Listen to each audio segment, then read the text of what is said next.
За. Үүний өмнө өөрийгөө танилцуулчаа. Намайг Чин Зоригт гэдэг. Тэгээд ер нь яг өнөөдөр ярих байгаа энэ quant trading гэдэг сэдвийн талаар зөвөр өөрөө сонирхож судалдаг. Тэгээд судалсан өөрөө олж мэдсэн. Тэгээд нэг implement хийгээд Python дээр код болгоцсон хэдэн алгоритмын талаар айгу энгийн алгоритмуудын талаар өнөөдөр ярих байгаа. Тэгээд миний ер нь ажлын туршлагын хувьд болохоор хаан банкнаас ажлынхаа гарааг эхэлжсэн. Тэгээ хаан банкн дээр ер нь бол data scientist-аар ажиллаж агаад ер нь pure scoring model тэгээд бусад тийм big data дээрх query-нууд дээр голцоо ажилладаг гэсэн. Тэгээд дундуур нас 1 2 3 4 гэдэг платформ дээр Python хэлний сургалт орсон байгаа. Та миний дэлгэц харагдж байгаа бол нэг нь чатаар хичээд үздэг. Тангаа дэлгэц харагдж байгаа.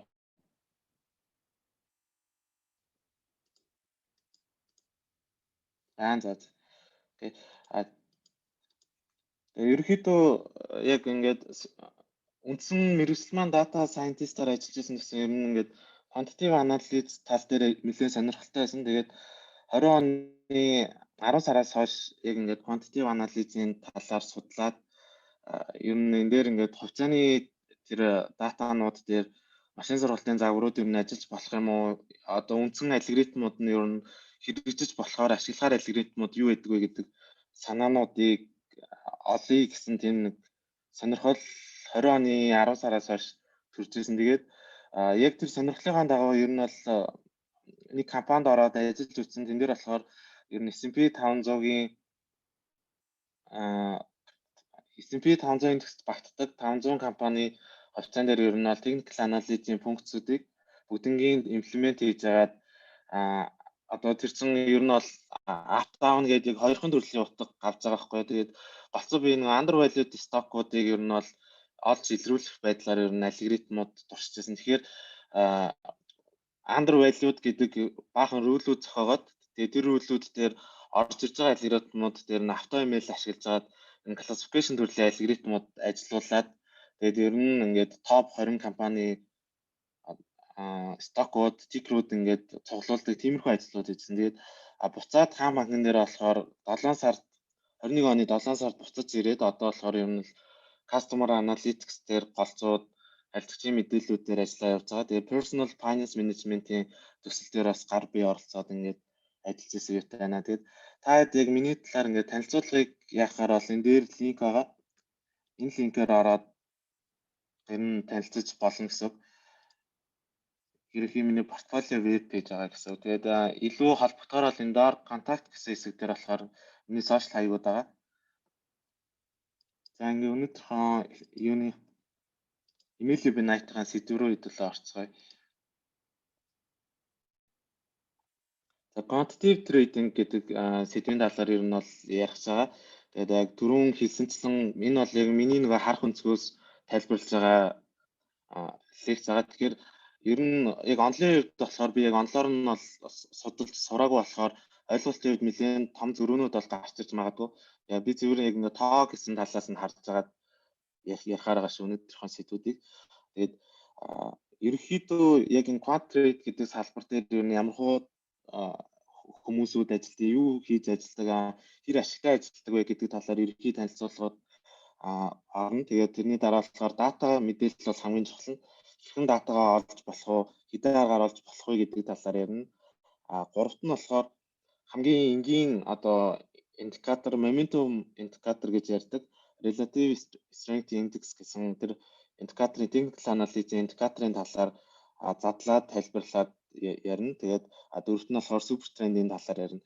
Ер нь агуулга дээр event үүсгэхдээ болохоор ер нь дахиад нэг сэдв байсан. Intrinsic value гэдэг компани бодит үнэлгээг үнэлдэг, ирээдүйн орлогын прогноз хийж байгаад одоо байгаа үнэлгээ нь яг undervalued юм уу, яг бодит үнэлгээнд дээр байгаа мó гэдэг юу таньдаг нэг алгоритм байсан. Гэхдээ тэрийг багтааж ярих гэхээр хитрхи урт болох гэсэн учраас яг тэр сэдвээ хассан байгаа. Хэрвээ яг сонирхох юм бол араас нь ингээд нөгөө ресурсоо яриад хэдүүлээ тэр нөгөө тэр сэдвүүд хаанаас олж болох вэ? Ямар их сурвалжаас мэдээллүүдээр нь олж болдог вэ гэдэг талаар ярилцаж болно гэсэн. За энэ quant trading-ийн салбар дээр одоо хамгийн алдартай хүн гэх юм бол энэ Jim Simons гэдэг хүн байгаа. Энэ хүн маань болохоор MIT-ийн сургуулийг бакалавраараа төгсөөд Калифорниагийн Berkeley дэх University of California болохоор Master PhD-гээ хийсэн. Бүх ингээд нөгөө боловсролын зэргүүд нь болохоор дандаа математикаар хийжсэн юм хүн байгаа. Энэ хүн болохоор бүр 38 онд төрсөн. Тэгээд одоо болохоор Simons Foundation гэдэг ингээд юу одоо hedge fund хийдэг тийм сангийн ер нь бол яг гол бодлогыг хариуцаад удирдах явдаг хүн байгаад байгаа.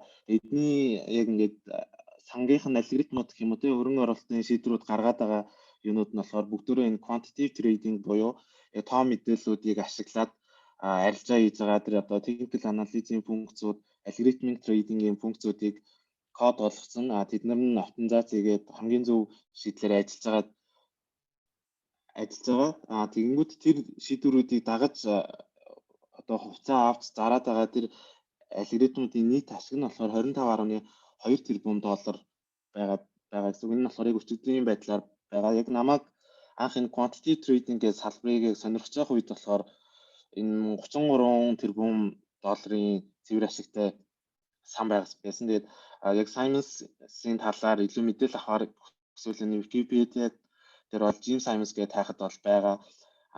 YouTube дээр болохоор Simons Institute гэдэг нэг channel байдаг. Энэ дээр юу гэдэг вэ гэхээр Berkeley-ийн сургуулийг төгссөн. Ер нь Америкийн бүх топ сургуулиудын математикийн чиглэлээр нь тооцоолон бодох чиглэлүүдээр ингээд төгсөж байгаа хамаг сайн профессоруудын болохоор Simons Institute-ийнхан бол авч ажиллаулдаг.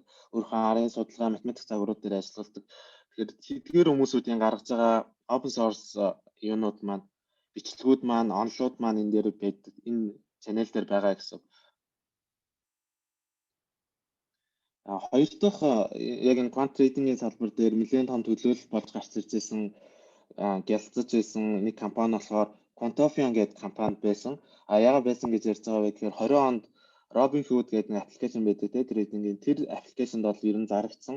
Анх гарч ирэхдээ болохоор Quantopian болохоор илүү тийм олон хүний оролцоотойгоор hedge fund-ийг тийм quantitative analyst-ийн алгоритмуудыг имплемент хийх зарчмаар ингээд хувьцаануудыг авч зараад ер нь бол ашиг дундын тийм ашгаа хийя гэсэн нэг тийм фанд үүсгээд өөрсдийнхөө ашигладаг програм хөгжүүлж байгаа програмууд open source нээлттэй ашиглуулдаг байсан. Тэгээд яг энэ үеэс эхлүүлээд одоо яг энэ Quantopian-ы сайт дээр нь хэдэн алгоритмууд туршиж үзээд болт юм байна. Ашигтай гарах юм байна. Back trade хийгээд back test хийж үзээд ер нь ингээд өөрийнхөө ингээд бодлуудаа код олгоод ашиглаад иж болохоор юм байна гэсэн мэдрэмж анх орж ирж байсан байгаа. Тэгээд энэ Quantopian гэдэг компани болохоор 50 сая долларын ер нь бол сангийн ер нь удирддаг. Тэгээд хөрөнгө оруулалт болохоор 3 том компаниас бол авж исэн нэг тийм компани байгаа. Тэгээд ер нь 20 оны 2 сард яагаад ингэ нэг зарах шийдвэр гаргасан гэхээр өөрсдийнх нь алгоритмууд ер нь аюул сайн ажиллаж чадахгүй байгаад бодит байдал ингээд машинаар ингээд кодчлсон алгоритм болон бодит байдал маркетингийн бусад нөлөөллүүдийг ерөөсөө шийдэж чадахгүй байна гэд өөрсдийнхөө юугаа зарсан байгаа. Яг зарах үед болохоор ямар үйл явц болсон бэ гэхээр Quantopian өөрөө анхнаасаа болохоор open source платформ тэгээд ийм трейдингийн тийм алгоритмуудыг тест хийхэд зориулагдсан тийм веб фреймворкоор хангадаг гэсэн аахгүй. Тэгэнгүүт тэн дээр аюул олон хүмүүсүүдийн зохиосон алгоритмууд аюул сайн ажилладаг алгоритмууд зөндөө байгаа чинь тэр бүх ингээд нээлттэй ихтер байсан кодууд маань 20 оноос эхлээд бүгдрөө байхгүй болсон. Яагаад гэхээр нөгөө хувь хүмүүсийн нууцлалын мэдээлэл болоод бүгднгийн GitHub дээр private repo үүсгээд байхгүй болгосон гэсэн. Тэгээд одоо байгаа Quantopian-ы яг энэ GitHub-ийн линкэн дээр орох юм бол хэдэн пакежууд бол байгаа PyTest дээр хөгжүүлсэн. Тэднэр нь яг ямар хуу төвшөнд байгаа вэ гэхээр яг ингээд компанийн нээлттэй зарсан эсвэл ингээд хувь хүмүүсийн хөгжүүлж байсан. Гэхдээ олон нийтэд ингээд ил зарлж болно гэж хэлсэн байгаа алгоритмууд нь болохоор нээлттэй бүх кодороо байгаа гэсэн. Тэндээс бас аюул олон мэдээллүүд авч харж болно гэсэн.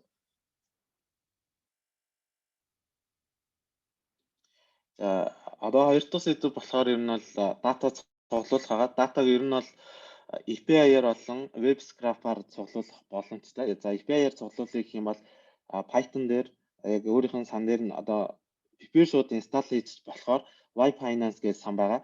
За энэ Y Finance гэдэг сан маань болохоор яадаг вэ гэхээр Yahoo Finance-ийн API-тай холбогдсон. Тэгээ data frame руу шууд хөрвүүлээд авчдаг тийм бэлэн сан байгаад байгаа гэсэн. Энийг бол голцоо ашиглаад хувьцааны өдөр болгоны сүүлчийн үнүүдийг аваад авах боломжтой. Энэ артлын PMP гэдэг API болохоор яадаг вэ гэхээр санхүүгийн модулуудыг ингээ бүгднийг бэлдсэн, бүгднийг ажиллуулсан, нэлээд алгоритмууд ажиллуулсан тийм API-га. Энэ нь болохоор ер нь бол үнэтэй API. Зөвхөн Apple-ийн хувьцаан дээр болохоор ер нь бүх ингээд продуктуудыг нь туршаад үзэх боломжтой. Энэ дээр болохоор надаа ингээд pre-plan active гэдэг одоо 250 шинээр аккаунт нээхэд 250 удаа request явуулах юм API-ийн ирэх байгаа гэсэн. За энэ урд ингээд яриад байгаа одоо энэ Y Finance PMP гэдгийг бол яг одоо энэ лекцээ орсныхаа дараа семинар дээр илүү дэлгэрэнгүй дотроо ямар модулууд байгаа вэ гэдгийг ярьцгаа. Яг одоо энэ дээр болохоор зүгээр сонирхуулаад ингээд явчихъя. За веб scraping дээр болохоор миний яг ингээд голцоо ашигладаг гэх юм уу хоёр сайт байгаа. Одоо нэг нь болохоор Yahoo-гийн Finance-ийн одоо тийм ерхий мэдээлэлүүд байдаг тэр сайт, Yahoo Finance-ийн сайт. За энэ дээр болохоор яагаад голцоо ашигладаг вэ гэхээр бусад сайтууд дээр ер нь бол энэ санхүүгийн дэлгэрэнгүй задаргаанууд яг 2 жилээрээ байж байдаг. Сүүлийн 2 жилийн дэлгэрэнгүй задаргаа орлогын мэдээлэл одоо earn per share тэгээд EBIT гэх нэг үзүүлэлтүүд яг ингээд санхүүгийн харьцаа үзүүлэлт тооцоход хэрэглэгдэг үзүүлэлтүүд маань дандаа 2 жилээр байдаг. Yahoo дээр болохоор ер нь ингээд trailing 12 month буюу ингээд сүүлийн 12 сарын мэдээлэл дахиад өмнөх ингээд 4 жилийн мэдээлэл буюу ингээд нийтдээ 5 жилийн мэдээлэл байдаг болохоор илүү ингээд фундаментал анализыг илүү ингээд задлж хийх дуртай хүмүүсээ ч юм уу тийм мэдээллүүдийг илүү дэлгэрэнгүй санхүүгийн задаргаан дээр нь ажиллах цагаан хүмүүст илүү хэрэгтэй байдаг. Энэ доотлол дээр болохоор ерөнхий яг инфо авах цагаа харьцаа үзүүлэлтүүд тэгээд ер нь суур ингээд хардаг үзүүлэлтүүдийг авахд бол шууд ашиглах бололцоотой Finviz гэж сайт байгаа. За тэрний юм энэ үзүүлэлтүүдийн бүгднийг HTML-ийн таблет хэлбэрээр байдаг болохоор scrap хийгээд авчих боломжтой гэсэн үг. За энэ дээр бол хэрэгтэй мэдээлэл зөндөө байгаа. Тэрийг дараа нь хэдүүлээ ярьчих.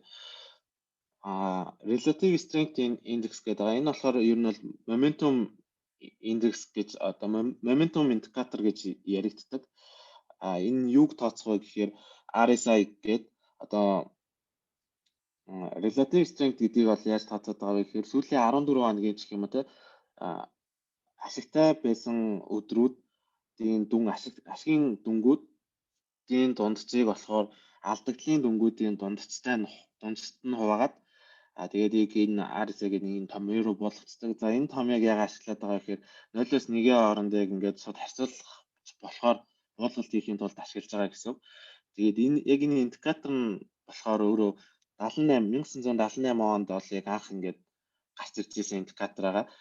Ер нь арилжааны одоо бүх маркет яваад байна уу эсвэл ингээд бир буюу ингээд бирш одоо бага маркет яваад байна уу гэдгийг бол ер нь хэлдэг. За тэр хоёр маань болохоор ер нь бол bullish гэхээр хувьцаануудын үнүүд ингээд маркетаараа ер нь бол өсөж байгаа трендийг хэлж байгаа. Bearish гэхээр болохоор яг буурж байгаа трендийг хэлж байгаа гэсэн.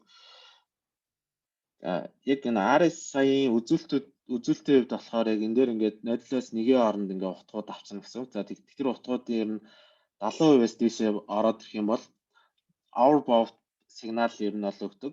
За хүмүүсүүд бол хангалттай аваад ер нь бол хандлаа. Одоо наад зах зээл дээр ер нь юу яад одоо эрэлт нь нэлээд багасаад байна. Хувьцааны одоо шууд зарах хүмүүсүүд ер нь жоохон цөөрж байна. За тэгэхээр хэрвээ танд хувьцаа байгаа бол одоо яг тухайн энэ тренд асцсан байгаа энэ индикаторыг биелж байгаа хувьцаанд байгаа бол яг одоо энэ үе дээр ирчих юм бол ер нь маркет дээр хангалттай хэмжээний зарах захиалгууд хангалттай хэмжээний авах захиалгууд бол орцсон. Одоо зарах талын захиалгууд цөөхөн байгаа гэсэн үг. Тэгэхээр та өндөр үнээр бол хувьцаагаа зарах бололцоотой болж байна гэсэн үг. За oversold буюу RSI гэдэг индекс маань 30%-аас доошоо орчих юм бол энэ хангалттай зарагдчихлаа. Одоо энэс цаашаа бол ер нь хүмүүс нэг зараад хахаар тийм хэмжээний хувьцаа үлдэхгүй байна гэдэг байдлаар явж байгаа. Нийлүүлэлт нь нэлээд бага болж байна. Тэгэхээр та одоо авах юм бол болж байна гэдэг тийм сигналыг юу гэж юм гэсэн үг. Хэдүүлээ яг энэ лекцийнхаа дараа Python дээр хэдүүлээ кодуудаа бүгднийг задлж байгаа нэг нэгээр нь бичиж үзэн. Тэгэхээр тэр хугацаагаа бодоод жоохон ингээд товч яриа одоос супер тренд гэдэг нэг үзүүлэлт байгаа. Энэ маань болохоор анх одоо trading view гэдэг хувьцаан дээр technical analysis хийдэг хүмүүсүүд бол аюул сайн мэдж байгаа. Одоо чарт зурж үздэг одоо сайт байгаа. Бүх хувьцаанууд тэнцээ байж байдаг. За энийг болохоор яаж тооцдог вэ гэхээр true range буюу одоо TR гэдэг үзүүлэлтийг болохоор одоо энэ H маань болохоор яг одоо candlestick гэж ярьдаг одоо хувьцааг шууд илэрхийлж болохоор дөрвөн төрлийн үн байдаг. За энэ болохоор тухайн өдрийн хамгийн өндөр ханш дээр зарагдсан үн гэсэн үг. H нь тухайн хувьцаа. L нь болохоор тухайн өдөрт хамгийн бага дүнгээр зарагдсан дүн гэсэн үг. Abs гэдэг нь болохоор энэ absolute дүнгээ авчиж байгаа. Яагаад тэгэхээр энэ тухайн өдрийн хамгийн өндөр дүнгээс өмнөх өдрийн хаалтын ханшийн ингээд хаалтын дүнгийг хасчих юм бол өмнөх өдрөө илүү өндөр дүнгээр зарагдаад хаагдсан байх юм бол энэ дээр сөрөг тоо гарцсан. Тэгэхээр бид нэр ингээд true range буюу absolute утгаар авах цаа болохоор сөрөг утгыг нь эрэг болгоод оруулж ирж байна гэсэн. За энэ артл дээр болохоор low буюу одоо тухайн өдрийн хамгийн бага дүнгээр зарагдсан дүн. За CP буюу өмнөх өдрийн хаалт анш гэдэг ингээд ийм нэг дүнгээр одоо энэ гурван ингээд харцаа гурван ингээ ялгуураар нэг гурван дүн гараад ирнэ. Гурлаа эрэг тоо байгаа. За тэр гурван эрэг тооны хамгийн ихийг нь авчна. За тэрийг тэгээ TR гэдэг авчна гэсэн. Тэр нь өдөр болгонороо гэсэн. Тэнгүүтээ LTR-ыг тооцдог болохоор ер нь бол хүмүүсүүд хамгийн их голцоо 14 хоногоор тооцдог. Би болохоор ер нь 10 хоногоор тооцоод явах ер нь бол дуртай. Ягаад тэгэхээр 14 гэхээр хитрхи холыг ягаад одоо нэг тренд маань болохоор жоохон ингээд bias өндөртэй орж ирээд байдаг гэсэн. Тэгэхээр одоо энэ TR-ийн үзүүлэлтийг болохоор өнгөрсөн 14 өдөр дээр болохоор бүгднгийн нэмээд тэгээд 14-тэй хуваацсан гэсэн. Тэгэнгүүт ATR гэдэг нэг тоонууд гараад ирнэ. За тэр тоонууд маань болохоор ер нь бол average true range буюу ингээд тэр тухайн хувьцаа дунджаар ер нь хэр их хөдөлдөг вэ гэдэг үзүүлэлтийг ер нь хэлсэн гэсэн. За хамгийн анх одоо энэ ATR гэдэг үзүүлэлтүүдийг болохоор хүмүүс юун дээр ашигладаг гэсэн бэ гэхээр одоо яг түүхийдийн ингээд одоо commodity stock гэдэг commodity market гэж ярьдаг одоо анхдагчсан ингээд нийлүүлэлтүүдийг хангадаг тийм түүхийдийн параметрлуудын хувьцааны үнийг хөдөлгөөнийг таахад илүү ашигладаг гэсэн. Яагаад тэгэхээр тэр жижиг одоо хувьцаануудын хөдөлгөөнүүд нь дараагийн том ашиг өгдөг хувьцаануудын хөдөлгөөнд хамгийн их нөлөө үзүүлдэг гэсэн учраас тэр нь аюул чухал үзүүлэлт байсан гэсэн. За яг супер тренд руугаа орохын тулд одоо түрүүний ярьсан ETR гэдэг үзүүлэлт байгаа тийм. За энэ дээр бол 10 өдрөөр үзсэн байгаа. За тэн дээр upper band болон lower band гэдэг нэг хоёр oscillator ингээд тодорхойлох хэрэгтэй. Тэрийг тодорхойлохын тулд одоо түрүүний дундаж 10 өдрийн дунджаа авчихсан. Тэрнээс гадна хоёр тоо биднэрт хэрэгтэй гэсэн үг. Одоо мэддэггүй байгаа хоёр тоо. HLA гэдэг нь юу вэ гэхээр тухайн өдрийн хувьцааны ханшийн хамгийн өндөр дүнгийн хамгийн бага дүнтэй дундажлаа тооцдог гэсэн үг. Хамгийн өндөр болон хамгийн багыг нэмээд хоёр хуваагаад HLA гэдэг тоон гараад ирнэ. За тэгэнгүүт энэ дээр одоо upper band-а тооцохын тулд multiplier гэдэг юм тодорхойлох хэрэгтэй. Энэ юу вэ гэхээр ер нь хөдөлгөөнийг одоо 10 өдрийн дундаж хөдөлгөөнийг нь 3 дахин ихээр буюу нэлээд дээгүүр ингээд одоо хазаах юм бол нэлээд outlier утгууд орж ирж байна. Энэ дээр сигнал авъя. Тэн дээр нэг яг ингээд хэвийн ингээд нормал явж исэн үзэгдлээс бол өөр болоод байна гэдэг мэдээлэл авч ийн гэсэн. Тэгэнгүүт одоо энэ дээр нэг ийм шатлсан одоо тооцож байгаа. Энэ дээр болохоор ерөнхийдөө ингээд нэг upper band, lower band гэдэг нэг зөв хоёр тоол гаргачихж байгаа тухайн өдрийн хувьд. Тэгэнгүүт яг хэдүүлээ тренд гаргаж байгаа болохоор тэр юм маань өнгөрсөн датан дээрээ одоо явж байгаа датан дээрээ ер нь цаашаа яаж үргэлжлэх вэ гэдэг мэдээлэл биднэрт хэрэгтэй гэсэн.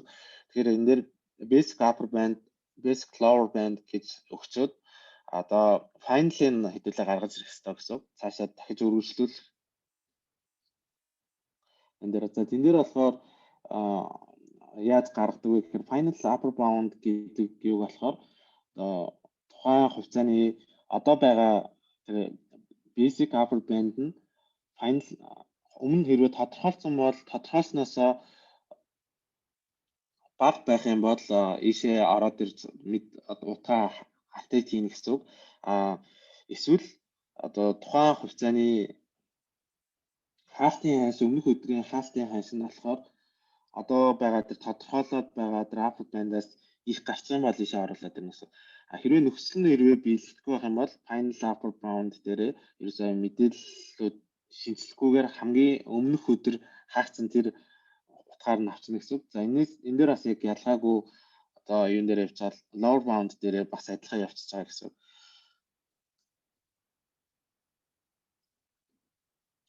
За одоо яг ингээд нэг супер трендээр ингээд баахан тоонууд ороод ирэнгүүт хэдүүлээ ингээд сигналаа авах хэрэгтэй. Тэгэнгүүт сигналаа яаж авах гэж байгаа вэ гэхээр супер тренд гэдэг одоо нэг энэ хувьсагчд болохоор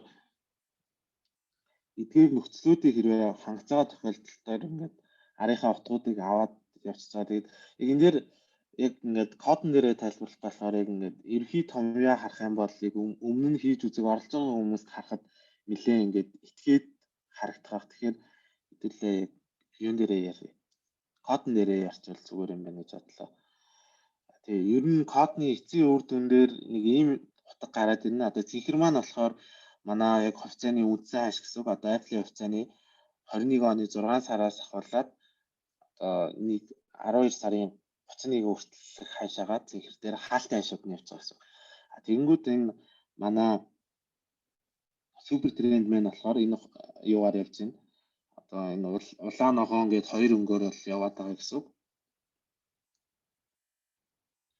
За тэгэнгүүт одоо энэ дээр ингээд шууд ингээд хавтгаар байгаад байна гэдэг маань юу гэлж байна гэхээр энэ дээр эхний 10 өдөр нь явж байна гэсэн. Эхний 10 өдөр дээр бид энэ нөгөө сигнал маань одоо яг ингээд тогтмол нэг тоогоо авч явж байгаад одоо энэ 10 дахь өдрийн дүнгэл урагшаага авчиж байгаа гэсэн. Тэгэнгүүт энэ дээр доошоо орж ирж байгаа энэ ногоорж байгаа хэсэг дээр болохоор яаж юм бэ гэхээр манай супер тренд маань болохоор хувьцаагаа аваач одоо яг наадчихсан ер нь бол юу яах гээд цаашаа өсөх гээд байна гэдэг тийм сигналыг бид нэр дээр өгч ийн гэсэн. За энэ сигнал өгснөөс хойш одоо түрүүний final upper bound гэд ярьж исэн. За би энэ дундуур нь хүмүүс оруулаад байгаа шээ. Тэгээд жоохон ингэ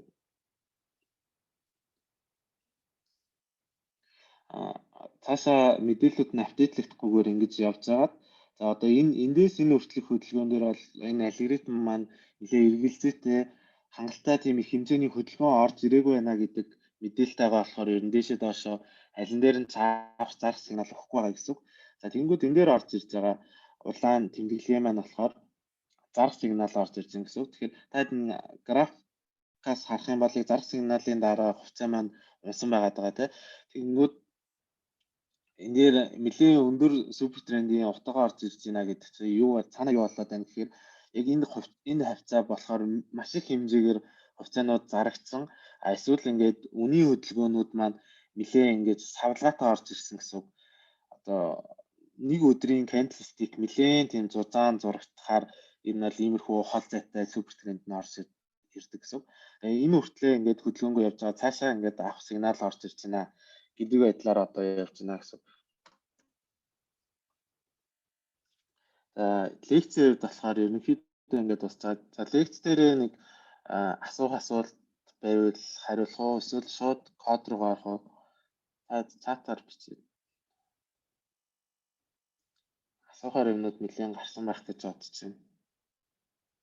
За презентацнөө шийрлэх үү гэдэг чинь ер нь бол шийрлэнэ нөгөө YouTube-ийн бичлэгтэйгээ цуг ер нь таад дээр яац тэгээд энэ дээр бас ашиглаж болохоор нэмэлт одоо source-уудтай цуг одоо нөгөө өөрийнхөө ашигладаг тийм сувгуудтайгаа цугийн PPT дээр нэмж оруулж агаад таад дараа нь шийрлцээ YouTube-ийн бичлэг дээр нь.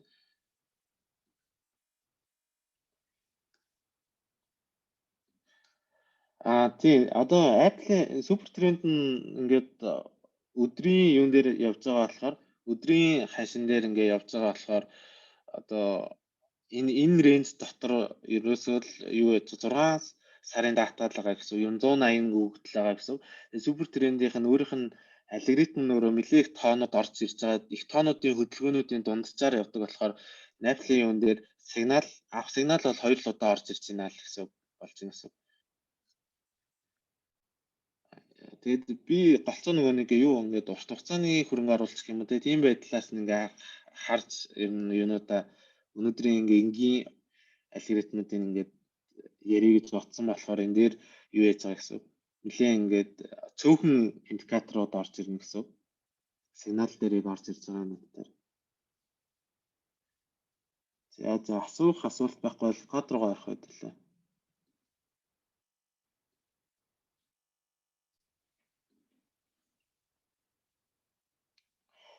Би нөгөө нэг юунуудаа гит дээр ер нь кодуудаа дандаа private-аар кодуудаа хийж байгаа. Яг public код гэх юм бол HackerRank гэдэг нөгөө бодлогын сайтын л ер нь гит нь юу байгаа. Public байгаа. Тэгээд миний GitHub-ийн хаяг нь болохоор DS-ийн зав. За.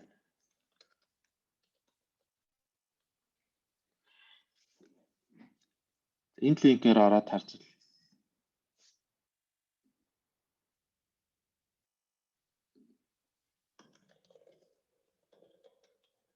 Энэ линкээр ороод профайл харж болохоор байгаа шүү.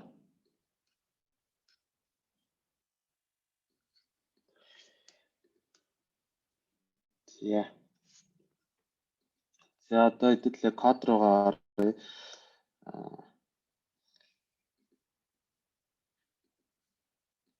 BDD-г одоо нэг үндсэн юунуудаа ажиллуулах одоо датагаа авах гэх юм уу те бусад мэдээллүүдийг ингээ харахын тулд Wi Finance гэдэг одоо хэрэгтэй сангуудаа хэдүүлээ инсталл хийх хэрэгтэй. За яг одоо болохоор Globe ашиглаж байгаа болохоор юу байж болж байна гэсэн үг. Зарим сангууд нь энэ дээр аль хэдийн инсталл хийсэн байгаа. Тэгэхээр та хэд маань одоо өөрсдөө компьютер дээр Jupyter Notebook дээр жишээлбэл ажиллах байгаа бол юу яана гэсэн үг. Сангуудаа бүгдийг инсталл хийгээд ингээд pip install гэж байгаа сангийнхаа нэрийг хичээл терминал дээр ажиллуулна гэсэн үг.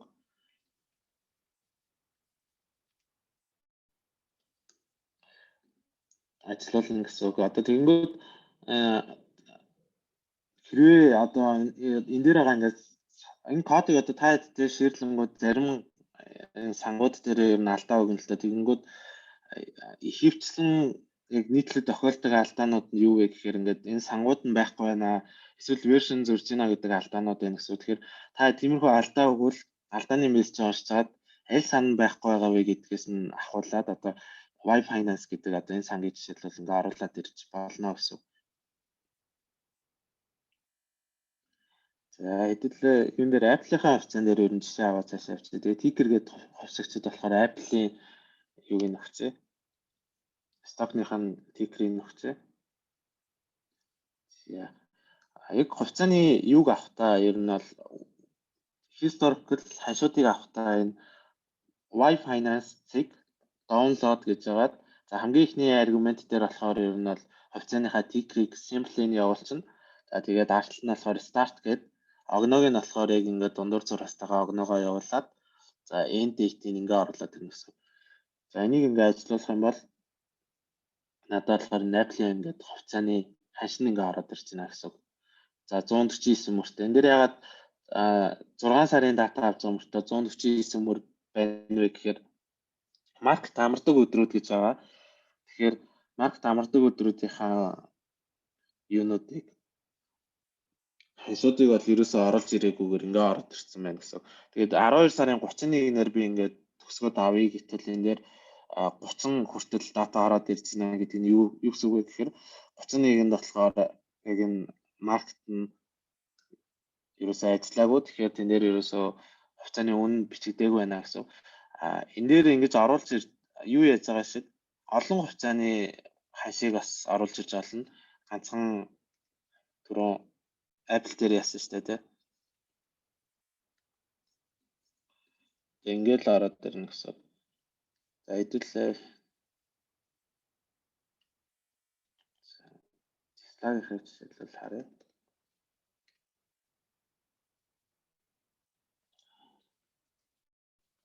Сүүлийн 1 сарын ханаа шинэ харч.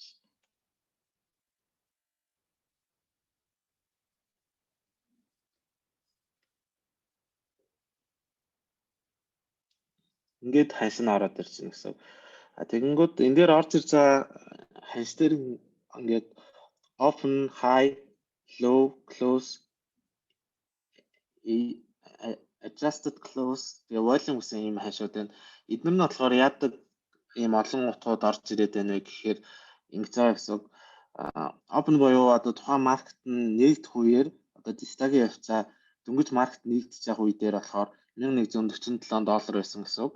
За гэхдээ ингээд хувьцаа одоо Нью-Йоркийн хөрөнгийн бирж дээр жишээ аваад ярих юм бол орой Монголын цагаар орой 9:30-аас нэгдээд шөнө 4:30-д бол хаагддаг байгаа. Тэгэнгүүт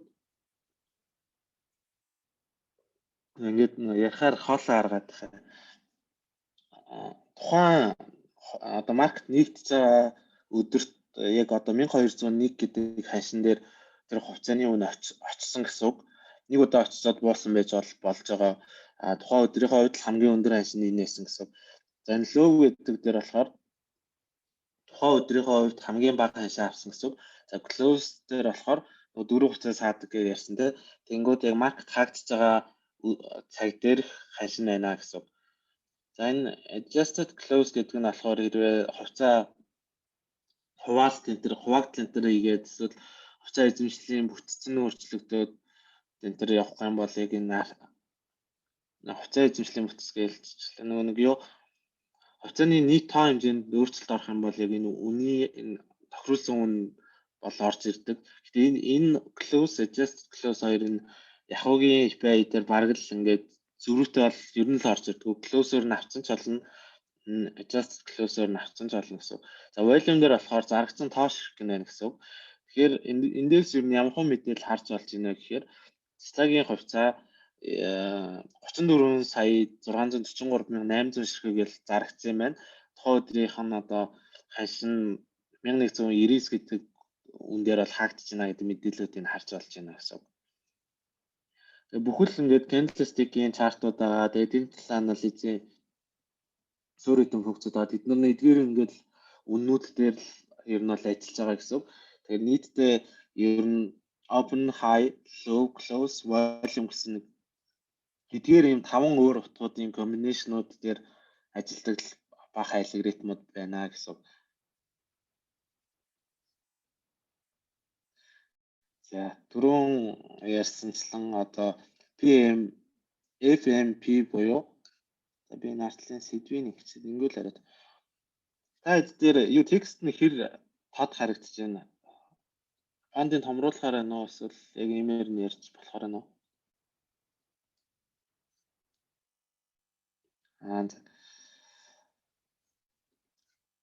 За энэ financial modeling prep гэдэг рүү болохоор орох юм бол бүртгүүлэх хэрэгтэй байгаа.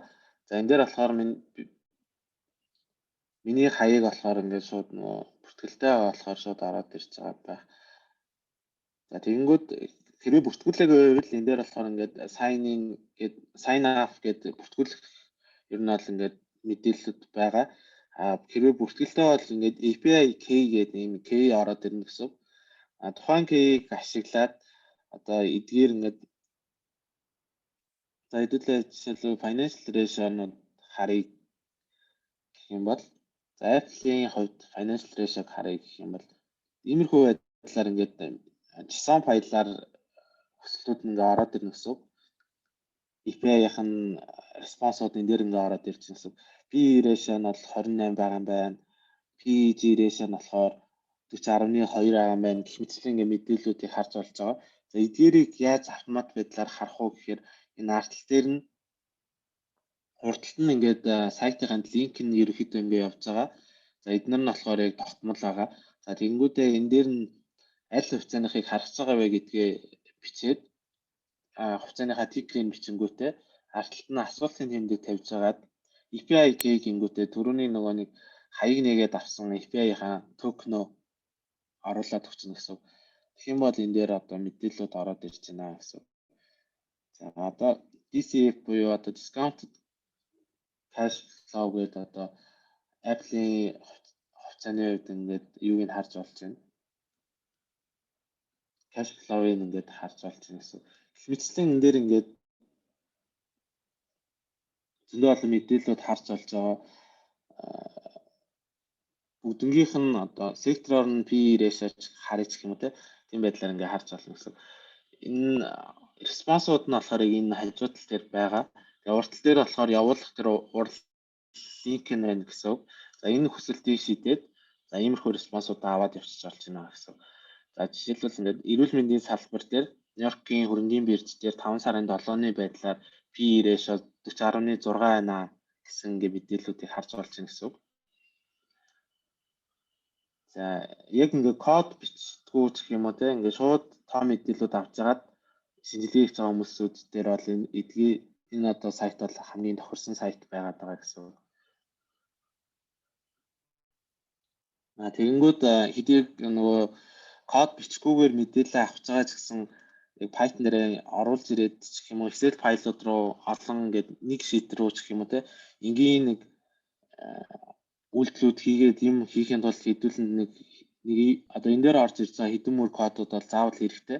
За эхний мөрийнх нь код нь болохоор яадаг вэ гэхээр URL open буюу одоо энэ дээр байгаа хүсэлт энэ линк руу ер нь бол респонс явуулаад утгыг нь наашаа татаад авч ийн гэсэн git request явуулчих байна гэсэн. За тэнгуүтээ эндээс ирсэн респонсыг болохоор энэ дээрс уншиж аваад тэгээд JSON-ы функцийг ашиглангуудаа data JSON гэдэг юу хадгалж байгаа. За тэнгуүт энэ data JSON гэдэг юм дотор болохоор яг JSON-ы өгөгдлийн төрлөөрөө энэ дээр мэдээлэл нь ороод ирнэ гэсэн. За тэнгуүт энэ листэн дотороос хэрвээ мэдээлэл харъя гэх юм бол энэ дээр тийг тавьж байгаа нь энэ листэн дотор нь аюул урт мэдээллүүд байгаа гэсэн. Одоо санхүүгийн энэ API-ийн request нь болохоор income state буюу орлогын тайлангийг нь авчиж байгаа request байгаа гэсэн. Тэгмэд орлогын тайлан үйлрэл болгон гарч байгаа тэр бүх мэдээллүүд энэ дээр ингээд татагдаад ороод ирж байна гэсэн. Давхар орлогын тайлан дээр нь энэ харьцаанууд орлогын үзүүлэлтүүдээр тооцдог харьцаануудаас ороод ирж байгаа гэсэн. За нөгөө нэг арга нь болохоор web scrap хийж мэдээлэл авах арга байгаа. За энэ нь болохоор Finviz гэдэг нэг сайт байдаг. Одоо хүмүүсүүд хуцаа авч зардаг арилжаа гэдэг хүмүүсүүд бол байнга ашигладаг нэг энэ сайт байгаа. Тэгээ энэ сайтны эргэн мэдээлэл харъя гэх юм бол яг одоо нөгөө нэг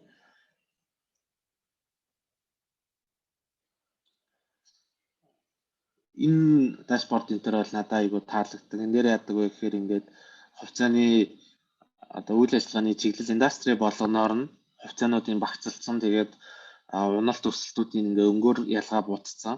Тэгээд яг энэ market cap-аараа нэлээд өндөр байдаг хугацаанууд нь болохоор илүү томороо market cap багатай хугацаанууд нь жижигэр энэ төр ороод ирж байгаа. За энэ дэр компани ерөнхий мэдээлэл аюул сайн тодорхой байдаг.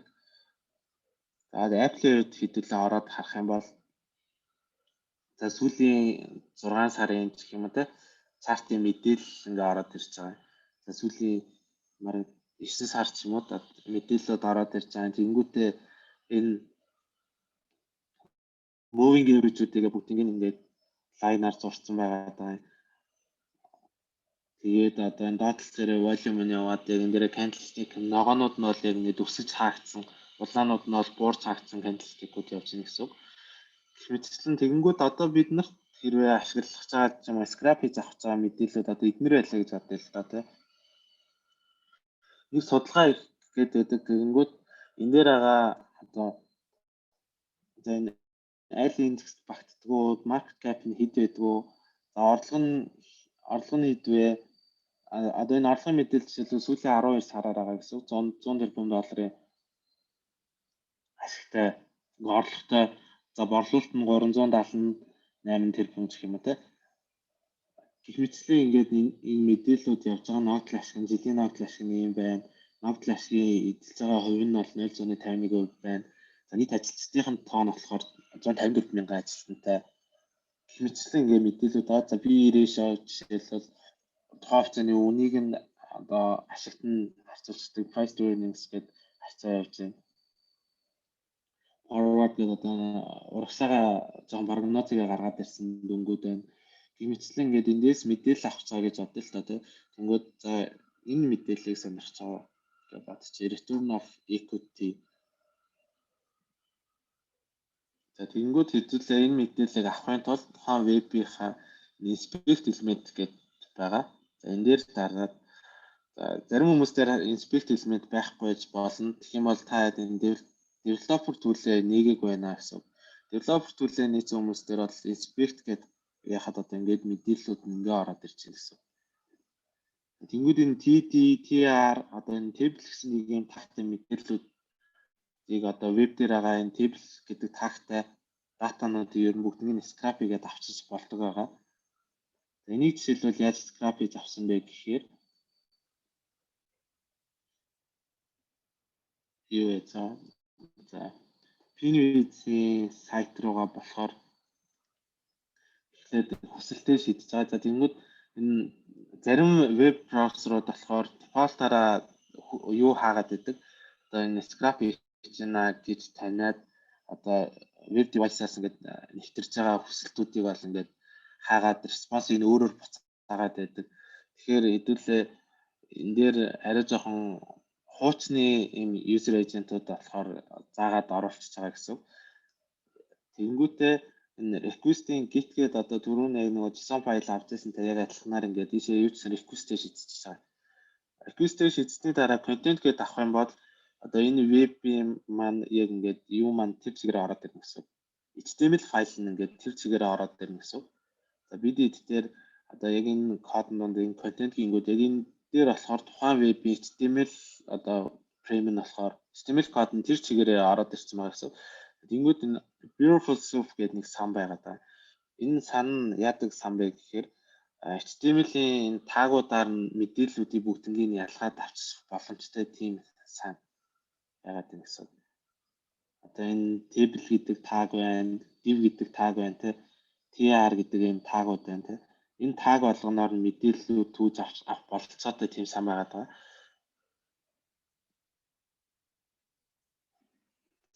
Энийг болохоор зүгээр юу яхтай ашиглаж байсан нэг ингээд ажиллалаа авчих. За энэ дээр яг ямар мэдээлэл хэрэгтэй байгаа вэ гэдгийг нь болохоор би ингээд лист хийсэн байгаа. Энийг түртээ ингээд авчээ. Тэнгүүд энэ fundamental metric гэдэг нэг сан дуудаад ажиллаулаад байгаа. Энэ маань болохоор юу гэдэг сан бэ гэхээр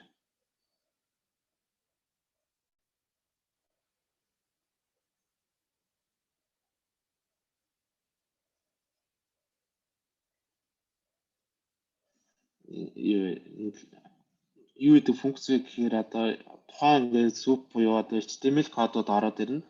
HTML код дээр ингээд find гэдэг функц ажиллуулсангуудаа метрик нэг нэгээр нь текстээр нь шийдэж байгаа гэсэн. Тэгэнгүүт эндээс миний одоо энэ артал дээр байгаа энэ одоо гүйлгэнгүүд орж ирээд байгаа үгнүүдийг хайгаад байна гэсэн. Тухайн үг олдонгууд нь за энэ дээр жишээлбэл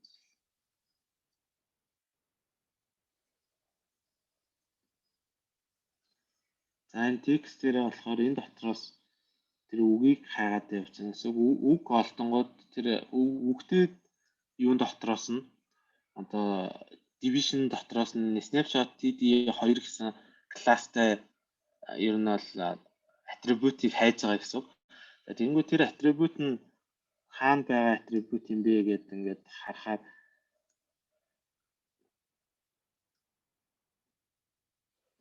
эндээс доош нэг мэдээлэлүүд одоо snapshot TD2 гэдэг одоо энэ table-ийн row дотор одоо энэ тоо мэдээллүүд ингээд артаа яваад байна гэсэн.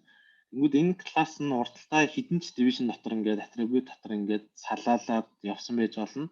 Тэгэнгүүт бид нэр уртлынхаа beautiful soup дээр болохоор класс доогор зураас гэдэг өчгөр division болгон дээр дотор нь үзээд хамгийн жижиг division л хүртэл орж үзэж байгаа тухайн мэдээллийг авч байгаа гэсэн. Тэгэхээр тухайн мэдээлэл дээр очингууд текстүүдийг ингээд аваад бай. Гэхдээ энэ мэдээллүүд маань болохоор зөвхөн эдгээр текстүүдийг авъя гэдэг ингээд гараар оруулаад өгсөн ба.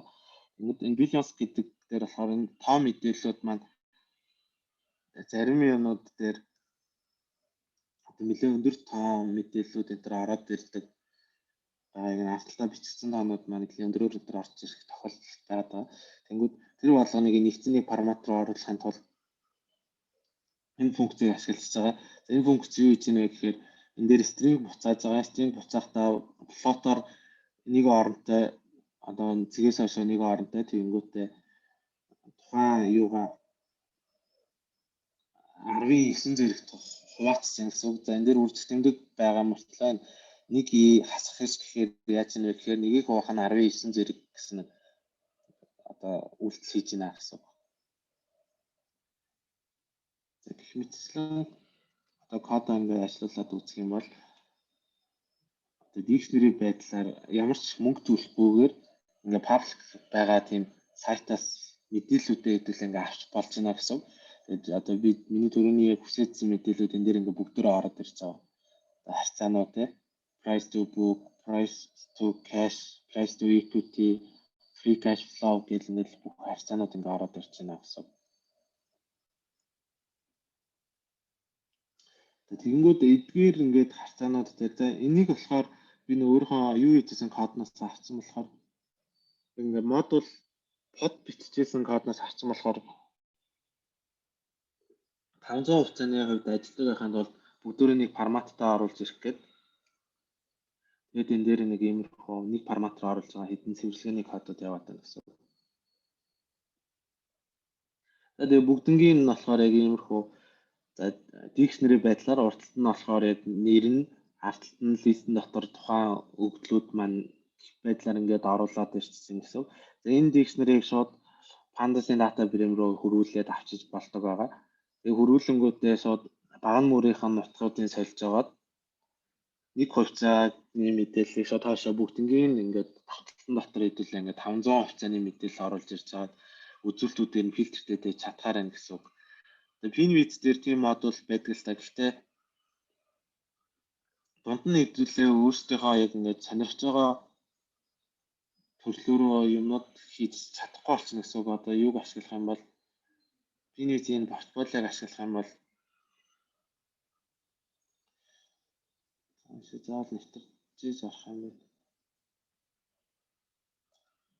Pinwitz-ийн ер нь ингээд үзүүлэлтүүдийн фильтртэж болдог бүх хувьцаануудаар жагсааж агаад одоо харьцаануудаараа ирэмблээд гэх юм уу те харж болохоор боломжууд ол байдаг. Гэхдээ хэдүүлээ илүү өөрсөндөө зориулсан гэх юм уу тиймэрхүү app болгоё жоохон ингээд юмнууд туршиж үзье гэж бодох юм бол дата фрейм рүү бүгднийг нь өргүүлж агаад тэгээ хадаас нь алгоритмуудаа туршихаар. Yahoo Finance-ийн түрүүний нэг орлогын мэдээлэл 5 жилээр байдаг гэж ярьжсэн шүү дээ. Тэр маань болохоор одоо энэ дээр орж ирж байгаа гэсэн.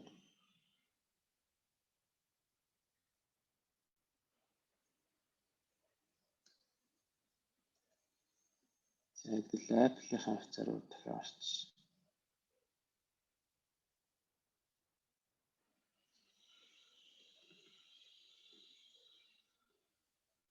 За одоо энэ хувьцааны үн одоо орж ирж байна гэсэн үг шүү дээ.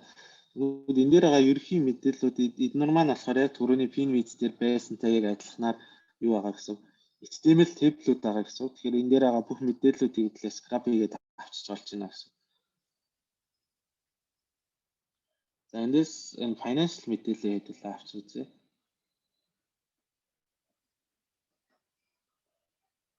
Intrinsic value буюу компани бодит үнцнийг тооцоолохын тулд ингээд компани орлого буюу EBITDA гэдэг одоо илэгдэл хоригдлын нэг үнэлгээ байгаа. Тэр үнэлгээ хоёрыг ер нь бол голцоо ашиглаад ирээдүйн 5 жилийн орлогын прогноз хийж байгаа тооцоолох арга байгаа. Ингээд одоо энэ мэдээллийг жишээлбэл 5 жилээр нь ингээд үнгүү бүх компани хувьцааны хувьд олъё гэх юм бол нийтээ шууд олдохгүй заавал төлбөр төлж хэдүүлээ авахаар байгаа гэсэн. Тэгэхээр энийг яаж ингэж үнгүү авах уу гэхээр яг түрүүнийхээ аргаараа хэдүүлээ веб скрап хийж байгаа л эднэрийн атрибутуудыг нь аваад байна гэсэн. Одоо жишээлбэл идэвхжүүлэнгүүтээ инспект хийгээд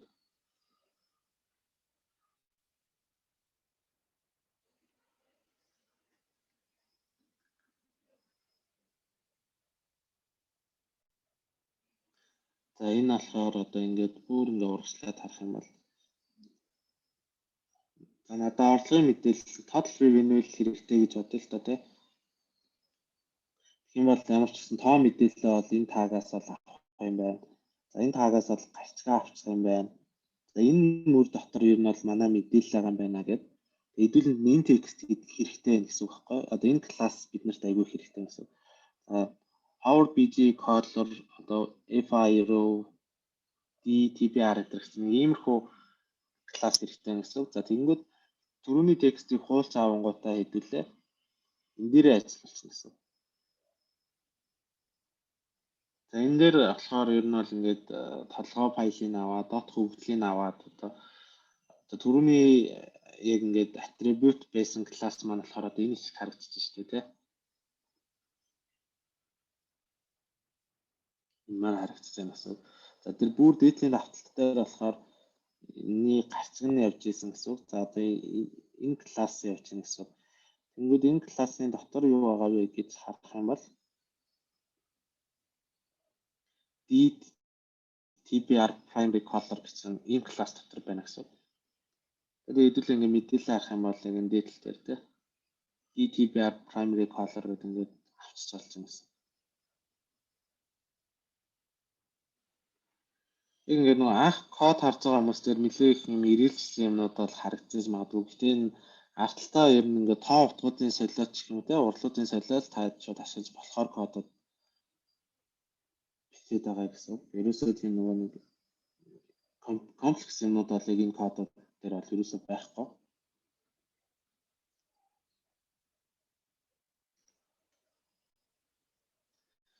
За ингээд хэдүүлээ түрүүний Apple-ийн хувьцааны total revenue буюу EBIT гэдэг нэг хоёр үзүүлэлтийг авчтлаа гэсэн.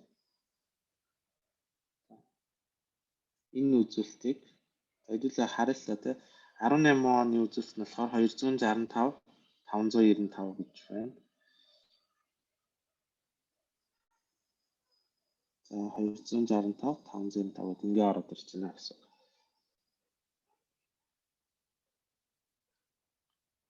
Яа одоо хэдүүлээ ингээд ерөнхийдөө бол өөрсдөө хэрэгцээний зориулаад жоохон өөрчлөлт ашиглаж болохоор за хувьцааны дата мэдээллүүдээ авч болохоор юуноттай болчихсон гэсэн. Кодуудтай болчихсон гэсэн. Тэгэхээр одоо бид нарт ингээд суур ингээд нөөцүүд маань ингээд бүгдөө орцууд маань бэлэн болчихгод араас нь алгоритмуудаа туршиж үзэхээр байгаа. За түрүүний нөгөө RSI-гийн алгоритм ба за энэ дээр болохоор би таад ойлгомжтой байх үүднээс миний яг бичсэн код бас байгаа л та. Гэтэ энэ дээр илүү ингээд дэлгэрэнгүй ингээд задлсан энэ хүний юу байсан ингээд одоо бичсэн нийтлэлсэн. Тэгэхээр та яг ингээд компьютер ноутбук аваад энэ үний нийтлэлийг унших юм бол илүү дэлгэрэнгүй ойлгохоор байгаа. За энэ нийтлэл дээр нь яг ингээд томьёогийн тайлбарлсан линк байгаа. За би энэ дээр болохоор илүү жоохон ингээд трики аргууд ашиглаад кодоо эхнээс нь бичихгүйгээр өөрийнхөө ер нь юугаар арай жоохон амархан байдлаараа ер нь бичсэн гэсэн үг. Яг data frame гэдэг төрөл дээр нь кодуудаа бичсэн. За RSI дээр түрүү ярьсанчлан бид нарт ингээд юу хэрэгтэй? За энэ дээр Apple-ийнхаа хувьцааны хэдүүлээ юу яцгаа? Хаалтын үнүүдийг өдөр болгоноор нь авчээ. Тэгэнгүүт Python санджаачлал хэдүүлээ нөгөө дундаж одоо энэ дээр ярьсан байдаг. Одоо энэ томьёог л код болгох гэдэг нь гэсэн. Тэгэнгүүт бид нарт одоо дундаж ашиг буюу дундаж алдагдал гэдэг ямиг одоо тодорхойлох хэрэг болж байна гэсэн. Тэр хоёрыг одоо яаж тодорхойлох вэ гэхээр ашиг алдагдлыг хэдүүлээ мэдхийн тулд ямар ч л байсан өнөөдөр байгаа хувьцааны ханш өмнөх өдрийнхоос их байх юм бол тэр маань биднэрт ашиг болж байна гэсэн үг тийм. Тэгэнгүүт өмнөх өдрийнхоос бага байх юм бол алдагдал болж орж ирж байна гэсэн үг. Тэгэнгүүт хэдүүлээ юу ч гэсэн ингээд хоёр зэрэгэлдээ мөрийн утгыг нь доотлын дээдлээс хасах үйлдэл гэдэг чинь. За тэрийг хийхэд бол хэдүүлээ яг дата frame дээр энэ юу яцдаг байгаа. Одоо энэ RSI-ийн close гэж сонгож байгаа маань болохоор pandas-ийн series гэдэг өгөгдлийн төрөл байгаа. Тэр өгөгдлийн төрөл дээр diff гэдэг функц ашиглаж болно гэсэн. Энэ diff гэдэг функц нь яадаг вэ гэхээр ардаа нэг тоо утга аавна. Яг тэр тоо утгын зөрүүгээр авчихна гэсэн. Одоо жишээлбэл diff-ийн хооронд би 5-ыг бичсэн бол 12 сарын 30-ны энэ дээр байгаа тоо чинь болохоор энэ уртлын энэ тоог 5 мөрний өмнөх тооноос хасаад тавьчих байна гэсэн. За би энэ дээр нэгийг тавьсан болохоор яг зэрэгэлдээ хоёр утгуудын зөрүүнүүдийг тавьсан байгаа гэсэн. 180-аас 176-г хассан. Тэгээд энэ дээр орлоод ирж байна гэсэн. За ямар ч байсан өдөр болгоны зөрүүний хашийн зөрүүнүүдийг хэдүүлээ авчлаа гэсэн. Тэгэнгүүт clip гэдэг функц байгаа. За энэ функц маань яадаг вэ гэхээр одоо хэдүүлээ ашиг болон алдагдлаа салгах гэдэг нь тэгэнгүүт салгаж авахын тулд хоёр тусдаа байгаан дээр ингээд тавьчих л та тий. Тэгэнгүүт надад одоо нэг ийм хэрэгцээ гарч ирж байна гэсэн. Gain гэд баган дээр зөвхөн эерэг дүнтэй утгыг нь би авмаар байгаа. Loss гэд баган дээр зөвхөн сөрөг дүнтэй утгыг нь хэдүүлээ нөгөө дундаж тооцож байгаа болохоор түрүүний RSI гаргахын тулд loss-ийн дунджийг absolute утгаараа авах шаардлагатай гэсэн үг. Энэ хоёр харьцаа тооцож байгаа учраас тэгэхээр absolute утгаар авахын тулд хэдүүлээ энэ нөгөө алдагдал байвал тэр хоёрын хашийн зөрүү нь сөрөг утгатай байх юм бол хэдүүлээ loss гэх баган дээр болохоор absolute үнгээр нь аваад авчиг. Тэнгүүд энэ дээр нэг tricky үйлдэлүүд нь болохоор юу вэ гэхээр урт талгаараа одоо gain гэдэг талбар дээр утга авсан бол loss дээр хэдүүлээ хоос утга үлдээхгүйгээр зүгээр tick гэдэг утгуудыг авмаар байгаа байхгүй. Тэнгүүд энэ clip функцийг бол ашиглаж болж байна. За энэ уртлын gain clip нь яадаг вэ гэхээр нэг threshold өгчдөг, нэг тоо өгчдөг гэсэн. Тэнгүүд тэр тооноос дээшээ байх дээшээ ч юм уу доошоо байх юм бол тэрнийх нь оронд нь одоо tick гэдэг утгыг орлуулаад тавьчихдаг гэсэн. Тэгэхээр одоо энэ уртлын gain гэсэн хэсэг дээр болохоор тгээс доошоо байх юм бол юу яа. Gain гэсэн утга дээр тгээс дээшээ л утгуудыг авах хэрэгтэй. Тэгээ тгээс доошоо байх юм бол хэдүүлээ tick гэдэг утгыг авъя гэдэг. Loss дээр болохоор одоо upper нь tick буюу тгээс ихгүй. За тгээс их гарчих юм бол тэрийг нь tick гэдэг утга аваад тгээс тэр багтай хэсгүүд дээр болохоор тухайн утгаа авъя гэдэг үйлдэл. За тэнгуүдээ артлаас нь дахиад цэг тавиад absolute буюу abs гэж тавьчихж байгаа гэсэн. За миний энэ ашиглаж байгаа өгөгдлийн төрөл маань болохоор pandas-ын data frame гэдэг төрөл байгаа. Тэгэхээр pandas-ын data frame маань объект байдлаар явж байгаа. Энд дээр тэгэхээр хэдүүлээ тэр багны олгон дээр үйлдэлүүд хийхдээ дандаа цэг тавьж үйлдэлүүдээ методоор хийж явна гэсэн. Яг зүгээр ингээд ховсогдчих юм уу те тоо integer plot гэх юм уу те өөр нэг өгөгдлийн төрлүүд байсан бол хэдүүлээ шууд юу яцсан. Цэг тавихгүй шууд урталт нь apps гэдэг хаалтан дотор хийж оруулж ирэх байсан гэсэн. Тэгэхээр нардаас нь цэг тавиад хидл хідүүл хийгээл яваад иж болно гэсэн. Энд дээр нэг ийм анхааруулга өгч байгаа. Энэ маань яаж байгаа гэхээр мэдээлэл болгохтаа location гэдэг функцийг ашиглахгүй ингээ уулаад харж юу яа data frame-ийн нэг хэсгийг ингээ хуулахаар юу яахгүй шүү. Нөгөө анхааруулга өгöd байгаа гэсэн. Хаягаа уулаад байгаа шүү. Тэр нөгөө нэг хаяг дээр байгаа мэдээллийн хэсгийн нөгөө нэг мэдээллүүдийн энэ дээр хуулж оруулж ирээд байгаа. Яг шинээр бол тийм юу бол үүсэхгүй байгаа шүү гэдэг анхааруулгыг өгөөд байна гэсэн.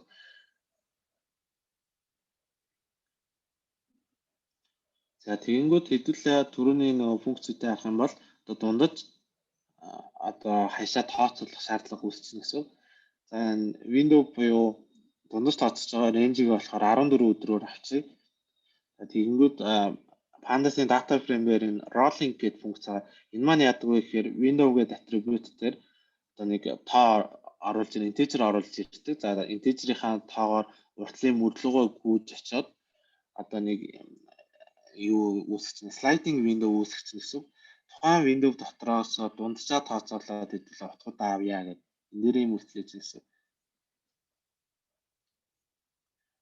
За simple moving average гэдэг тоог нь бол олж байгаа үйлдэл гэсэн. Тэгэнгүүт энэ дээр нэг ийм асуудал үүсэж байгаа. Яг 14 дэх өдрийнхөө утгыг болохоор энэ дээр ингээд тооцож олж чадчихад тэрнээсээ цаашаа ерөөсө тооцоолог байгаа. Тэгэнгүүт бид нар ингээд төсөөлөхтэй болохоор урагшаага 14 мөр гүйж байгаа дунджаа тооцоолж байгаа гэж төсөөлсөн байгаад байдаг. жижиг бодит алгоритм маань болохоор ганцхан 14 дэх мөр дээр очиж ажилласан тийм юу байна. Тэнгүүд хэдүүлээ одоо энийг слайдинг меню буюу ингээд нөгөө гүйдэг тэгээд нөгөө мөр болгон дээр яг өмнөх мөрийнхөө утганаас хамаарат дундаж тооцоолдог нэг дүрм томьёо байгаад тэр томьёог ашиглая гэх юм бол өмнөх нөгөө Windows дээр явж байсан дундаж тооцоолж ирсэн нэг утга байгаа тийм өмнөх дунджийн утгыг үржүүлэх нь одоо period буюу одоо 13 гэх юм уу тийм одоо явж байгаа тэр утгынхаа тооноос нэгийг хасч үржүүлээд яг одоо оруулж ирэх тоогоо димэнгүүтээ одоо 14-тэй хуваацсан гэсэн. Энэ дээр бол одоо 13-аар үржүүлээд түрүүний тоогоо энэ дээр гарч ирж байгаа энэ тоогоо 9.0909 гэдэг одоо энэ тоогоо болохоор энэ дээр оруулж ирж байгаа гэсэн. Тэгэнгүүтээ энэ артлт нь 13-аар үржүүлээд энэ дээр P буюу ханс маань орж ирж байгаа. Тухайн өдрийн маань энэ клоус хаш одоо орж ирж одоо энэ гейн дээр бол одоо энэ ханш орж ирж байгаа гэсэн. 168 гэдэг ханш орж ирээд тэгэнгүүтээ 14 хуваангуудаа энэ дээрээ тавих гэдэг нь гэсэн. Энэ доотлын мөрөд дээрээ тавьж явах гэдэг нь гэсэн. Энийг кодоор яаж хийдэг вэ гэхээр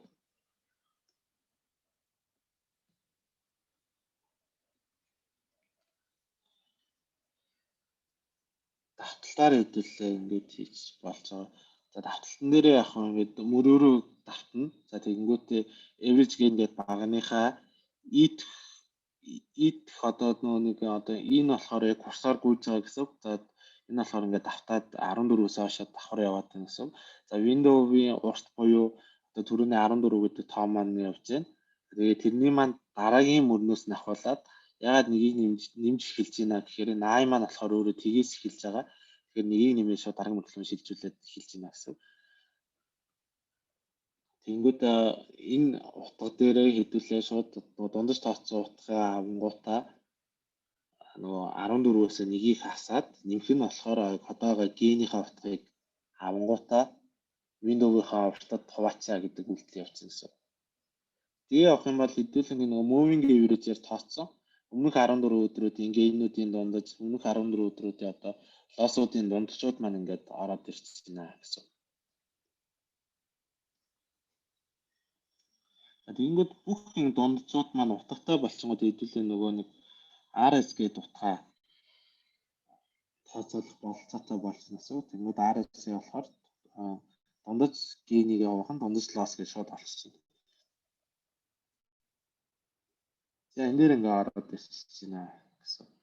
За RS-үүдийг олсны дараагаар хэдүүлээ одоо нөгөө дээдлийнхаа тоогоо олчиж байгаа. Тэгэнгүүт одоо 100-аас хань 100 хуваах нь нэг дээр нэмэх нь RS гэдэг тоо тавих хэрэгтэй болчихсон гэсэн. Тэрийг олохын тулд ингээл бичиж байгаа одоо 100-аас одоо эднэр зүгээр хаалтар ингийн нөгөө операторын үйлдэлүүд л явчихсан гэсэн. За ингээд бидний нөгөө RSI маань утгууд орж ирж байгаа. Одоо хэдүүлээ энэ дээрээ нөгөө сигналуудаа тавьж үзнэ гэсэн үг байхгүй.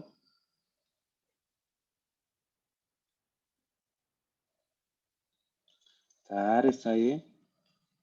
RSI гэд багна. За ер нь 30-аас доош орж исэн өдрүүдийн хэдүүлээ харъя л та тий. 30-аас доош бол ерөөсөө орж ирж байгаа. Одоо Apple-ийн хувьцааг сүүлийн 6 сар ерөөсөө юу яагаагүй гэсэн болчихно гэсэн. Одоо түрүүний нөгөө энэ чартаас харах юм бол oversold ерөөсөө хийгдэг байна гэсэн. Их хэмжээгээр ерөөсөө зарагдаагүй дандаа бага хэмжээгээр хүмүүсүүд түүж авдаг хувьцаа байна гэсэн. 70-аас дээшээ гарсан уу гэж харъя. За 70-аас дээшээ гарсан өдрүүд бол зөндөө байгаа маань. 70-аас дээшээ гарсан өдрүүдэд л ингээд авчихсан.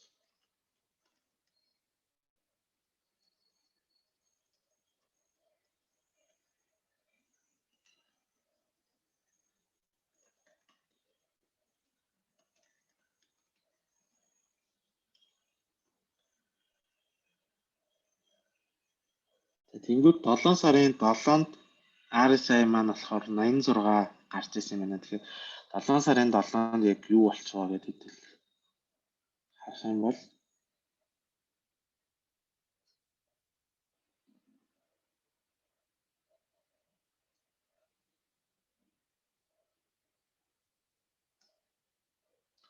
тэгээ яг энэ одоо орсон байгаа нь болохоор Trading View гэх сайт байгаа. Дөрөвний нөгөө Super Trend гэдэг нэг алгоритм байсан шүү дээ. Тэрийг болохоор энэ дээр анх Pine Script тэр хүмүүсүүд биччихсэн тийм алгоритм байна.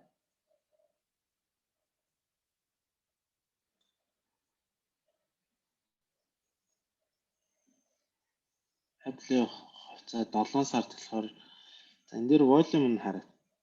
Volume нь харагдчихвэл тийм яцсан.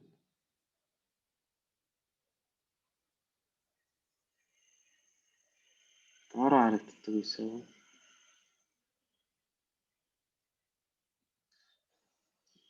Хэмжлээ одоо энэсээ шууд ингээд volume-аа жишээлбэл 7 сарын 7 өнтер дээр ингээд харах юм бол энэ дээр нэлээд л их хэмжээгээр зарагдсан. Тэгээ энэс өмнөх өдрүүд дээр ингээд зогсолтгүй ингээд өсөх трендүүд энэ төр ажиглагдсан байгаа гэсэн.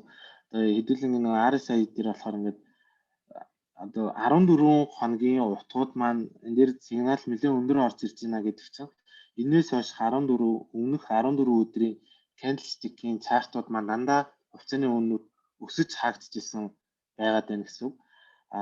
Дараалж айгүй олон удаа ингээ улаанаар хаагдсан байх юм бол бид эдний төрөний нөгөө хацаатай хацаад байгаа томьёо байгаа шүү дээ. Томьёон дээрээс энэ лосс маань өөрөө их гарч ирээд лосс их гарч ирэхийнхаа хэрээр энэ дэгдэр нэмэх нь гэдэг тэр утга маань нэлээд бага болоод ороод ирнэ. Бага утга орж ирж байна гэдэг чинь энэ 100-аас хасж байгаа утгууд маань өөрсдөө юу болж ирж байна гэсэн. Нэлээд их ороод ирнэ гэсэн. Тэгэхээр нөгөө нэг буурт нэлээд бага тоо гарах магадлал нэлээд өндөр болоод ороод ирж байна гэсэн. Эсвэргээрээ их тоо энэ гарч ирж байгаа кейсүүд маань болохоор нөгөө average gain нь болохоор нэлээд өндөр тоо байсан гэсэн. Average gain өндөр тоо байх юм бол хэдүүлээ өндөр тоо бага тоонд хуваагаад энэ дээр ингээ нэмэх юм бол жоохон их дүү тоо гараад ирнэ. За 50 эд ч гэх юм уу те. Тэр их тоо ороод ирэх юм бол за энэ дээр одоо жишээлбэл юу ороод ирсэн 20 гэдэг тоо ороод ирсэн гэж хэдүүлээ ботчихлоо те. 20 гэдэг тоо ороод 19 гэдэг тоо ороод ирсэн RS дээр. Тэгсэн чинь 120 хуваангууд чинь шууд 5 гэдэг тоо гарч RSM маань шууд 95 буюу нэлээд өндөр ороод ирж байна гэсэн.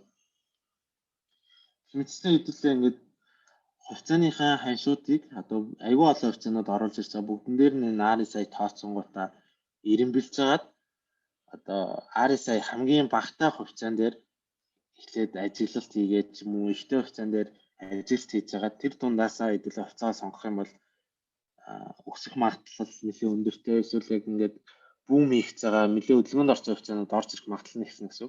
Тэгээ яг энэ кодон дээр болохоор хэдүүлээ юу яатсан учраас 14 өдрийн рейнжээр үүссэн болохоор тухайн хувьцаа харж байгаа рейнж маань нэлээд багасаад ороод ирж байна гэсэн. Хэдүүлэнд нь илүү урт хугацаагаар харах ч юм уу те 30 өдрийн хөдөлгөөнийг харах юм бол RSI дээр 30-аар оруулаад тэр харчих болно гэсэн.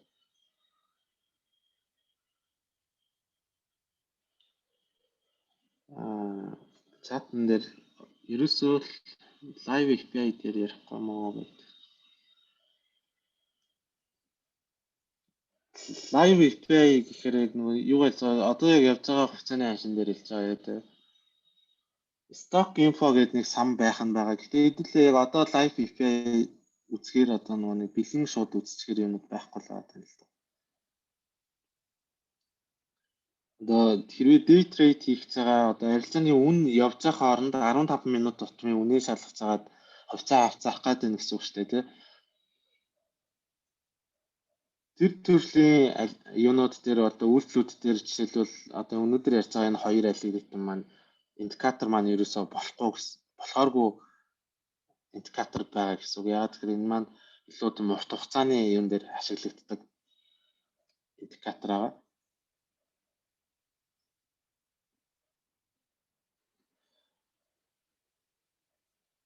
За супер трендийн алгоритм дээр болохоор ерөнхийдөө юу хийж байгаа одоо true range-ийг бол 3 янзаар тооцоолж байгаа. За эхний тооцоолох нь болохоор хамгийн их утгаас нь бага утга хасцгаа тэр түрүүний нөгөө PPT дээр ярьж байсан. Энэ одоо TR гэдэг утгыг гаргаж авах чинь гэсэн хамгийн ихэнд. TR-ыг гаргаж авахын тулд эхлээд энэ high low гэдэг утгууд маань өөрсдөө ардталтай болохоор юунууд явж байгаа. Data frame аюул олон мөртэй одоо 139 мөртэй ч юм уу тийм утгууд явж байгаа. Тэгэхээр ингээд нөгөө багны оронд хасах үйлдэлүүд энэ төр хийгдээд байна гэсэн үг ардталтай. Тэнгүүтээ close-ийг shift нэг гэдэг чигээр яг өмнөх өдрийн close-ийн ханшин ороод ирчихсэн гэсэн үг. За тэгээд тэр ялгаруудаа тооцоолонгуудаа энэ data frame-үүдээ бүгднийг листэн дотор Primus гэж нийлүүлж авч жагаад бүгднийг нийлүүлж joining-уудаа max утгыг авчиж байгаа гэсэн үг. Тэгэхээр энэ болохоор 3 баг нь ороод ирнэ. Тэгээд 3 багнуудынхаа болохоор access нэг гэхээр тухайн мөрийнх нь хувьд хамгийн их утгуудыг аваад 139 утгууд дээр авчиж тавиад байна гэсэн.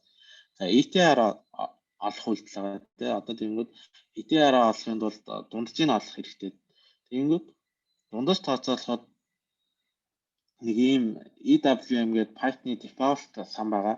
Энэ болохоор weighted moving average exponential weighted moving average тооцоолдог сан гэсэн. Тэгэхээр энэ шууд дунджаа тооцоолохоос илүү тийм бусад нөлөөллүүдийн илүү оруулж ирж байгаа дунджаа тооцоолоод тооцоолж болохоор special value-нуудыг бүгдийг нь харж байгаа тооцоолж болохоор функц байгаа гэсэн. Тэгээд энэ дээр болохоор loop back-тэй за жишээлбэл 10 өдрөөр авсан бол 10 уртлын 10 утгуудынхаа тооцоолоод дунджаа авчиж байна гэсэн. За хичээл дээр болохоор high болон low-ийнх нь дундаж. За multiplier дээр болохоор ер нь бол common авдаг утгууд нь дандаа 3 байгаад байгаа. Хэдүүлэнгийн энэ томьёон дээр болохоор энэ дээр өстэй multiplier-ийн 3-аар ингээд тооцоод авцсан байсан байна.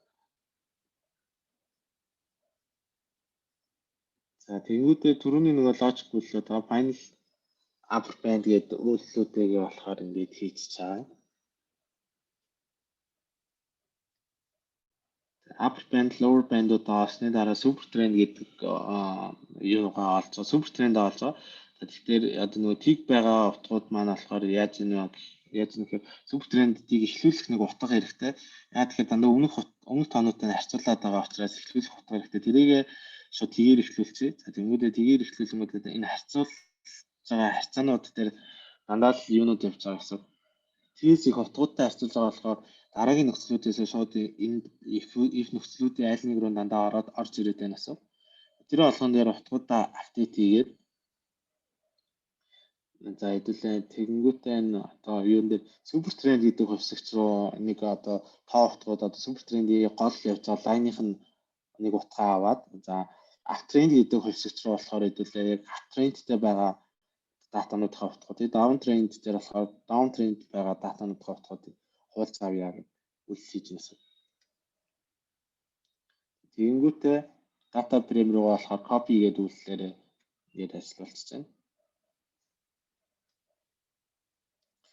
За ингээд түрүү Apple-ийн хугацаан дээр болохоор нэг үйлдэл хийсэн болохоор одоо анхны тэр нөгөө датагаа яахгүй тулд эвдэхгүй тулд Apple-ийг ингээд copy гэдэг шинэ data frame дээр хуулж авч чад шинэ data frame руугаа шинэ утгуудаа хэдүүлээ оруулъя.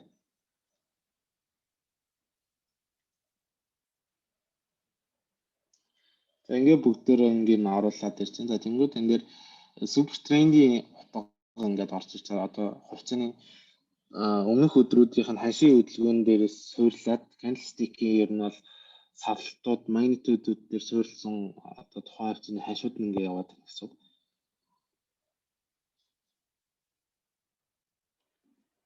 За энэ дээр хэдүүлээ buy болон sell-ийнхаа стратегийг нэмээд оруулчихъя.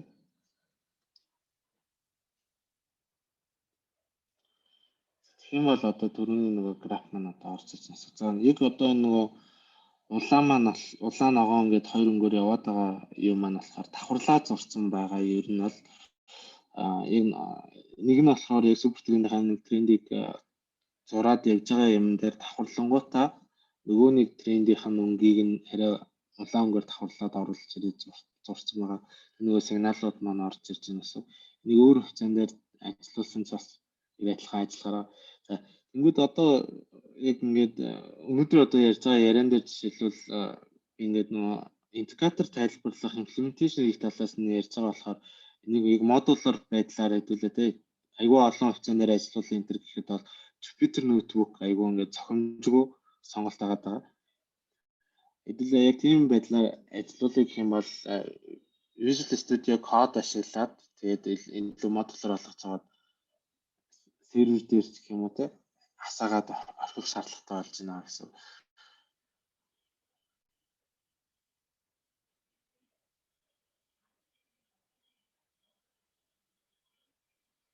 Trigger function хийгээгүй л байж гэдэг чинь.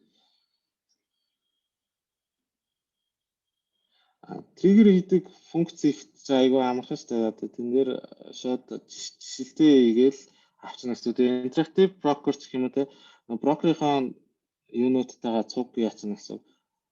API-аар холболтуудаа гол нь үүсгэх хэрэгтэй. Холболтуудаа хийж энэ чинь захиалгын триггерүүдийг цаашаа өгнө гэсэн.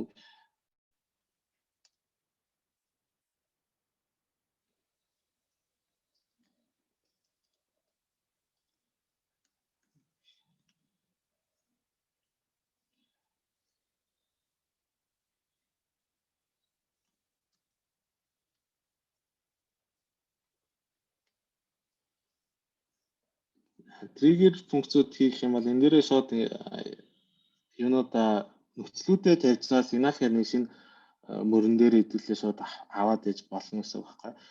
Энэ дээр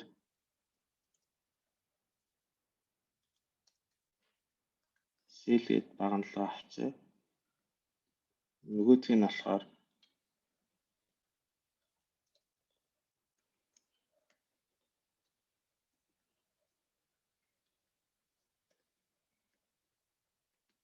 энэ баганлаа авчтай.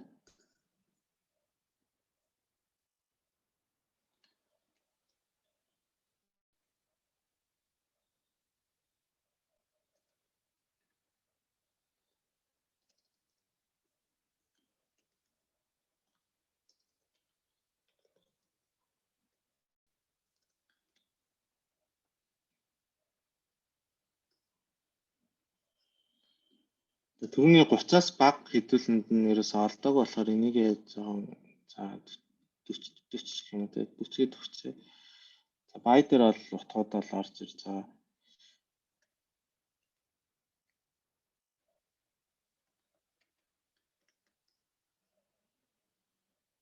За сэл дээр бол ингээд утгууд орж болж байна гэсэн. Тэгэхээр одоо RSA-ийн утгууд одоо индикаторууд ингээд бага индикаторууд ороод ирнэ. Одоо энэ дээр болохоор ингээд хэдүүлэн technical analysis-ийн тоон утгууд маань бүгд ороод ирж байна гэсэн. Тэгээд тоон утгуудаа бүгднийг хийцний дараагаар хэдүүлээ индикаторуудынхаа юунуудыг одоо хэдийн индикатороос хэдэн true бай, хэдэн false байгаа гэдэг юунууд нь бүгд орж ирнэ гэсэн үг байна. Бүгднийг тодорхойлно гэсэн. Тэгэнгүүтээ бид ингээд имплемент хийгээд одоо жишээлбэл хэдүүлэнд нь 200-аад юуны алгоритмууд одоо имплемент хийсэн гэд ботчих. Тэнгүүд 200-аад алгоритмууд дээр хэдүүлээ авах зарах сигналуудынхаа өөртөө зориулсан кастом рүүлүүдээ зохиогоод тэнгүүд тэр рүүлүүд дээр чинь ажиллангуудаа одоо 200-аас 140 индикатор нь жишээлбэл ажиллаж байгаа бол одоо 70% ч юм те энэ дээрээ хэдүүлээ араас нь дахиж threshold өгөнгүүтээ тухайн хувьцаагаа авах зарах шийдрүүдээ гаргаад явна гэсэн. Энэ дээр ерөөсөө real time ерөөсөө ажиллахгүй day trading хийхэд зориулагдаагүй учраас триггер бол ерөөсөө хийж чадахгүй гэсэн.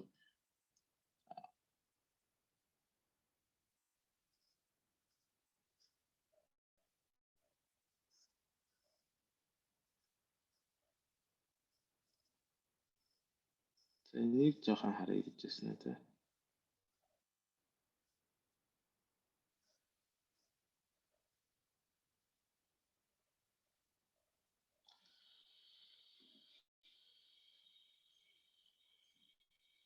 За юу яа та эдийн микүүдийг бүгднийг тунгаа байгаа юу? Микийг нээж загаад хэдүүлээ хоорондоо жоохон дискшн өрнүүлээд ярих байдлаараа тэгээд одоо саяны нөгөө имплемент хийгээд байгаа сангууд маань болохоор аль хэдийн ингэж хийгдсэн сангууд биднэрт бол зөндөө байгаа гэсэн. Тэднийг шууд ашиглаад яваад иж болно гэсэн.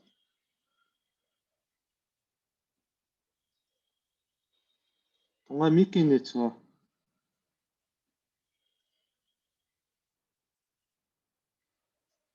За одоо энэ дээр ингээд жишээлбэл одоо бүх ингээд юунууд одоо код болгож болохоор ингээд technical analysis-ийн функцүүдийг ингээд энэ дээр сангаараа олж жишээлбэл шийдсэн байгаа. Talib гэж сан байгаа даа.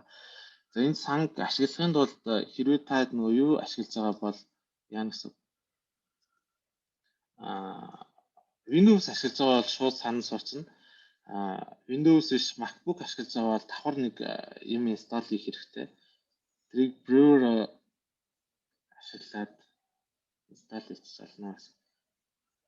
Энэ дээр жишээлбэл индикаторууд маань ингээд ороод ирж байгаа гэсэн. Түрүүчийн хэдүүлэнгийн RSI шүү дээ тий. RSI маань бол жишээлбэл түрүүнийх шиг их урт код бол болохгүйгээр ингээд шууд ашиглаад хийж болохоор байсан гэсэн. Эдгээр нь энэ болохоор ер нь бол Talib-ын Python-гийн сан байгаа даа. Гэхдээ хаалттай болохоор энэ Tadoc гэдэг энэ C+ дээр бичсэн нэг саналуу Uraf хийгээд одоо энэ дээр байгаа функцүүдийг ер нь бол дуудаж ажилуулад байгаа гэсэн. Их одоо энэ боднороо байгаад бас арилжааны боднор маань болохоор энэ technical analysis library-гийн суурь кодуудыг ер нь голцоо ашиглаад ажиллаж байгаа юмуд байгаа гэсэн.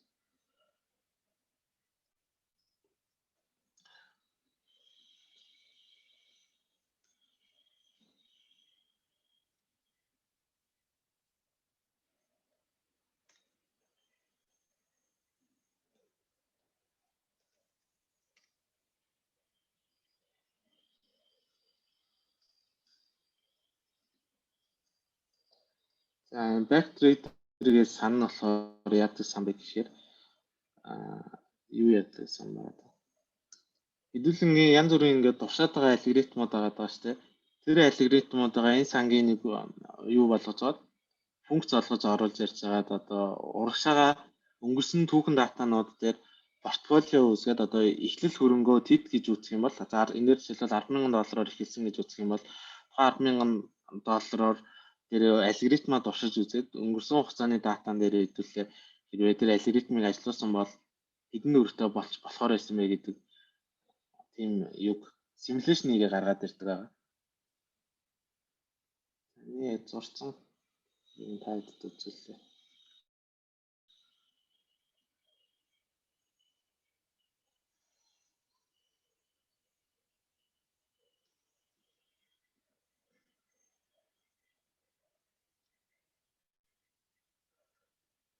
Эний документ бол ер нь бол айгүй сайн документтэй. Одоо яг одоо плот хийж байгаа хэсгийг харуулах юм бол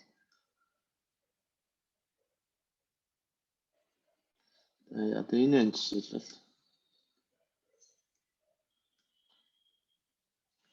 иймэрхүү үр дүнгууд бол харуулна. Зэн дээр юу хийж байгаа вэ гэхээр бас одоо яг энэ trade гэсэн хэсэг дээр болохоор цэнхэр өнгөөр орж ирж байгаа юм маань болохоор ашигтай одоо тухайн алгоритм маань ашигтай ажиллаж байгаа гаралтай ашигтай хийж байгаа юмнууд дээр бол дандаа ингээд цэнхрээд за алдагдaltaй болоод ашиггүй алдагдал үлээгээд гарч байгаа юмнууд дээр болохоор улаанаар явж байгаа. Яагаад заавал алдагдал үлээж байгаа вэ гэхээр нөгөө нэг цаашаа ерөөсөө stop loss, take profit гэдэг нэг хоёр юу байгаад байгаа. Тэр арилжаагаа хаах сонголт байгаа. Тэгэнгүүт цаашаа үргэлжлээд буух гад байна гэсэн юмнууд дээр эрт цаашаа үргэлжлэх трендээ ажиглаад алдагдлаа үлгээ гарч болж байгаа. Жишээлбэл энэ дээр алгоритм маань болохоор яг энэ дээр тэр сигналаа stop loss-ын сигналыг өгөөд эндээс цаашаа бол ер нь бол гад на гэдэг юм нэр гарсан гэсэн үг болж байна гэсэн. Энийг гарсны дараагаар ишээ энэ хүртэл унцаад тэгээ буцаж өсч байсан нэг иймэрхүү трендүүд харагдаж байна гэсэн. Доор болохоор ер нь technical за би дуун ярилцаад явчихмаар хаа. Яаж яах вэ? Нэг юм их ба.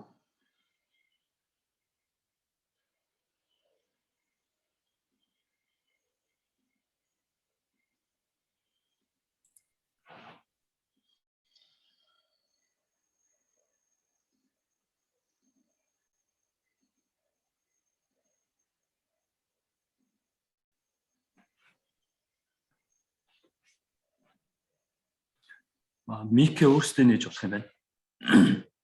Би харин эндээс нэгээд явж байна.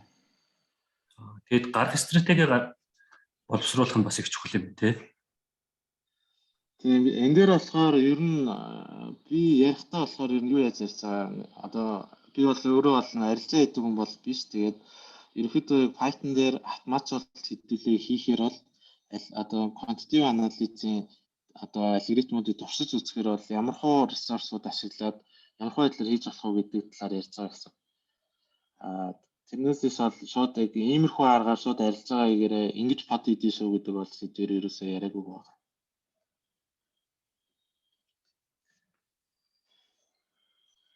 За бүгднгийнх нь ер нь бол нэгтсэн баг та. Асуулт өөртөө заавал яхаар юм уу? Асуулт гарч байгаа юу?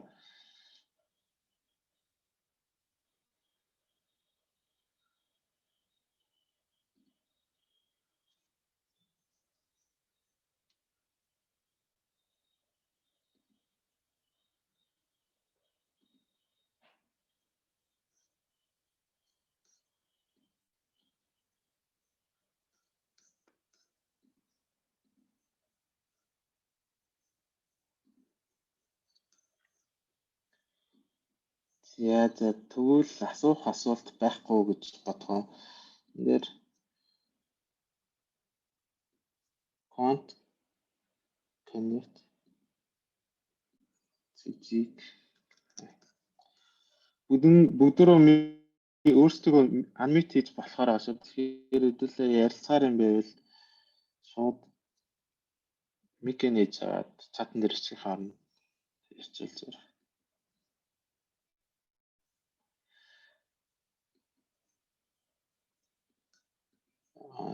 Ийм нөгөө юунууд бол ерөөсөө ашиглаж үзээгүй одоо хөгжүүлсэн аппууд дээр шууд орчиж үзэж болдог юмнууд ерөөсөө үзээгүй. Ер нь Python дээр л бүгднийг ер нь орчиж үзээд явсан гэсэн.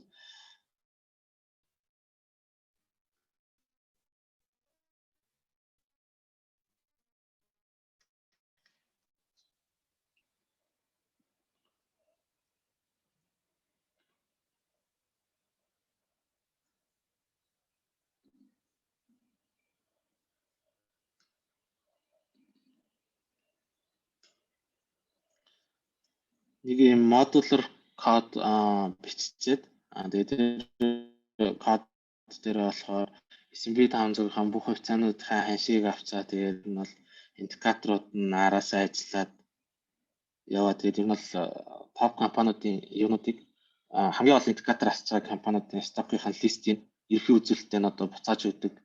Тиймэрхүү modular кодууд л биччихсэн гэсэн үг байхгүй юу?